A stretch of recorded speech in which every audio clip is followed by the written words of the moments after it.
Hello. In this video, I'm going to talk about how I deal with sexism and racism. In general, prejudice, the concept of prejudice as far as I understand it, and some conjectures as to how it works, like its mechanics. Prejudice is typically characterized as a hostile or negative attitude towards individuals relative to a set of distributed people and towards a group. I say set of distributed people because sometimes people just happen to share similarity in property, background, context, or how they attract responses and behaviors, but they are not necessarily affiliated with each other, nor consider themselves a uniform unity in relation to others. That is, not all black people see themselves as grouped with other black people or see themselves as part of the same. Uh, I guess you can say maybe they might say they're part of the same culture in terms of interest or exposure, but they don't all align. They're not a hive. So what happens is the prejudice is considered such due to cognition, attitude, and behaviors. Each of these are their own set of operations and I believe require examination, deconstruction for mechanics, relations and perspectives, and reconstruction for the automatic operation. When it comes to statements and depictions of people and situations, I tend to listen for accuracy, the alignment statistically as far as what tends to happen, possibility as far as what can happen, with a self-editing sense of what is likely to happen. In reality, given the source and the situation, that is, I don't fuse a traditional intent, attitude, or emotion with the person or persons who made the statement or depiction, or I assume a person who has certain properties, such as being a woman, should be dismissed and skeptically scrutinized without cause. I prefer to take things as they are while comparing it to reality and expanding my sense of reality. After this, I evaluate the emotion, intent, and attitude. With a lot of statements and depictions, you tend to get a brief and generalization of what happens from a particular standpoint and motion through a region with what is encountered, typically encounterable and possibly encounterable. That is, if someone says something, you'll have a sense of the landscapes of experiences and climates of interpretations that they are in touch with and the mental map they have of it and themselves in relation to it. With racism and sexism, it's a social affair of gestalting. Gestalting, as I use it, is making a whole from its parts. In this case, deducing something about a whole based on its parts, be it deducing a person in such a way based on a part they play in a group or situation, or deducing based on a property or a function of that person, such as their hair or, well, typically their skin and their activities and things like that, or what they take in, what they attract to themselves. It's a shortcut of perceptiveness, basically. There's gestalting for grouping based on proximity, how close people are to each other, like in the same locale or in relationship, context, similarity in property, function, habit, and history. What I call a region process, history basically. History is what I call a region process, since it's a set of processes sectioned out and contained, like how a book holds a story or your memory holds impressions and situations. With history, there is what is inherited as the coordinates for relation, which are traditional and what to expect, suspect, and how to attribute intention, attitude, and perspective. That is, if one thinks of themselves as coming from a particular ancestry with its set of interactions with others, one continues the story, so to speak, by having an inherited model of the situation and its potential unfolding, attributions of causes and codes of perceptions, intentions, and attitudes. Take how black Americans render white Americans, especially those in the South, as far as how they suppose and expect them to perceive, intend, and feel towards them. Another way is I wrote this parable of this black nationalist, also a black supremacist, that was Indian, from India, but he thought he was black. That's how he was brought up. And when he found out he was Indian, it completely changed how he coordinated his mind and his relationship to black people and his relationship to himself and the world. So our sense of identity and our sense of the world and the histories that we inherit and how they coordinate how we relate to other people and how we interpret them also influences how we interpret things that happen to us and even the prejudices we may form towards other people. With gestalts come frames. My man's Herbert Lucas used the example of how you wouldn't render or interact at a country concert the same way you would a rock concert.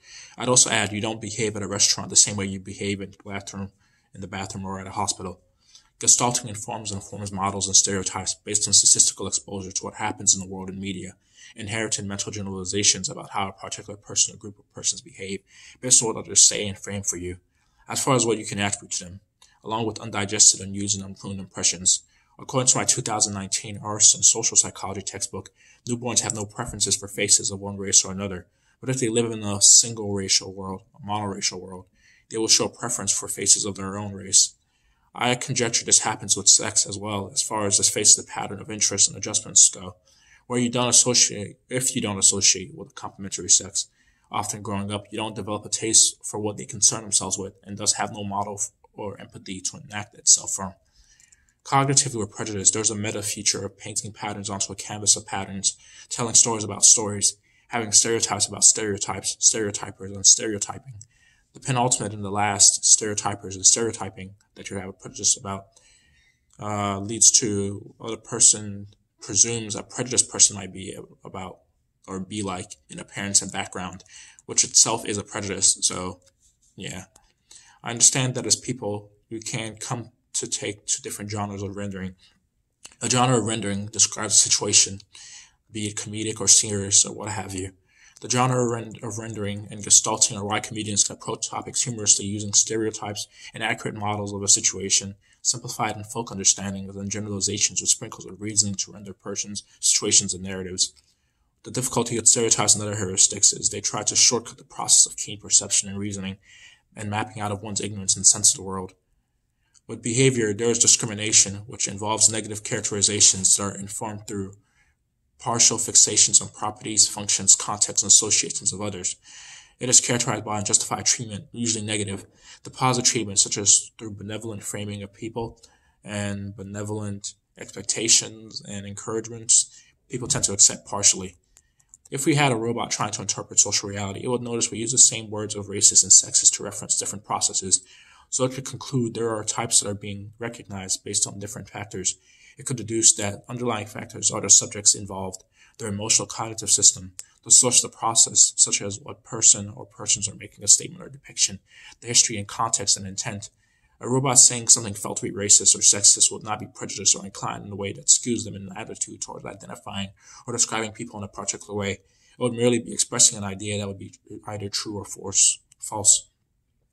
I would argue prejudicial thoughts are just expressions, descriptions of structure, process, since I tend to listen to people as if they're robots. But I'm aware it's having an emotional system with its set of attitudes, preferences, associations, sensors, goals, and ideals for how people should be, interact, and how our environment should be, that conditions prejudice and bias be pointed out beyond mere cognition with its categorization, computation, and generalization of processes that renders a situation to someone. Emotionally, we have physiological reactions to statements made about groups we like and don't like. With prejudice, people tend to perceive the emotion, intent, and attitude in the content of a thought. I separate both as they are two different processes and can be organically linked. One can share cognitive content without emotion, ill intent, and attitude. One, however, as far as I can tell, cannot share emotion, intent, and attitude without content. These permuted tend to lead to different variations in the patterns of sharing and foster a needed variety of perceptual engagement.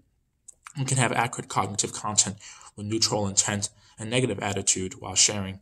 With interactions, there are numerous processes that take place from decoding, associating, reacting, etc. I tend to respond with a different genre of acceptance and behavior based on the person. I tend to take things as they come to me and figure out the mechanics of of the brain, including my own, and what the interaction reveals about human beings. This is practical and instrumental, as I don't believe human beings, based on disposition, capacity, context, development, exposure, and choice, will all smoothly interact, agree, care, or prefer each other. The premise behind this is that understanding and interacting with the world requires skill and revision, so that's what I encourage. We are against what we deem sexist and racist for a host of reactions and feelings, such as being devalued, misperceived, undifferentiated, limited in how we can express and what is expected or credited to us, as well as uncatalyzed in ways that bring out the best processes in us. There are negative and positive things about us that might set us in value for our capacity, utility, character, and other ways of regarding. I personally hold a respect to the negatives. A person can find themselves in these areas that people have intrinsic worth. Most people would rather not be soaked in the negatives of ourselves and our group. And gestalted identification, of course. So this may lead them to censor the negatives or perceive their expression to be a result of prejudice or potential misperception. This is really stupid to me.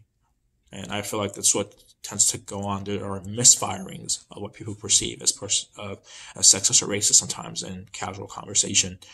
I encourage sensitivity to the intent of true negatives and further inspire our interaction to rent the different types of causes that bring about the expression of the negative, be it contextual, conditional, ornamental, functional, or associative, etc. which includes malice, bad modeling, and ignorance, all that we tend to associate with sexism and racism. But for me, it's mainly the malice that makes it what it is. It's not the bad modeling and ignorance, because that can't be helped. It's just how our brains work.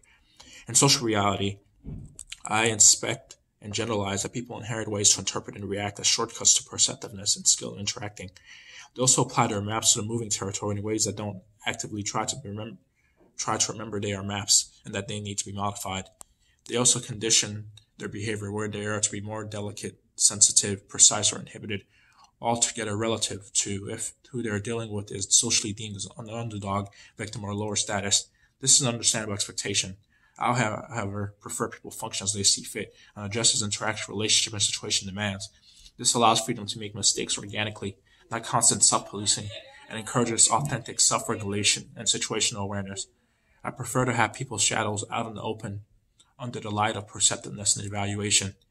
My prejudice reduction program is one of training a deconstruction of the mechanics of prejudice as far as how it formed at the level of the seed and soil. That is, I take to encouraging an understanding of how stereotypes and attitudes form and invite greater self-awareness and practices that cultivate a continued fair and proper assessment of ourselves, others, in the world, and negotiation of our interactions, all in freedom without the inherent and encouraged inhibitions and censoring. We detect and signal what that others are not detecting and signaling properly, that they are not generating the right engines of thoughts and inspirations of emotions that are mediated in and as their body in an interaction. They're not bringing properly, basically.